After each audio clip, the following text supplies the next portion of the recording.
Brutus loves homemade fish cakes, but what pet wouldn't? It's really a lifestyle, Mary. We are what we eat, and so are our dogs. This is wild salmon. Christine Filardi says cooking for her dogs is a lot cheaper than buying commercial pet foods. But that's not the only reason she does it. She says the pet food industry isn't regulated.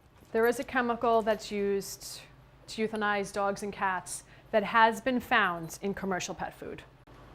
And no one is doing anything about that? Christine says while there are some better quality brands, she wonders how can a dried protein that sits on a store shelf compare to a freshly made meal?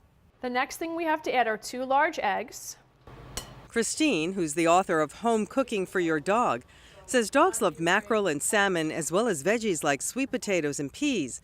Mix in a little wheat flour and you've got a fish patty. So you're not against grains for dogs? I'm not against grains unless your dog has a really bad time with allergies. You want to play? Go get it.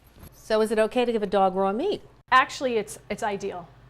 I prefer when pet owners feed a raw diet. It's called the BARF diet, bones and raw foods. Christine says it's perfectly fine to feed your dog whatever you're eating, as long as there are no cooked bones, onions, raisins, grapes, or of course, chocolate.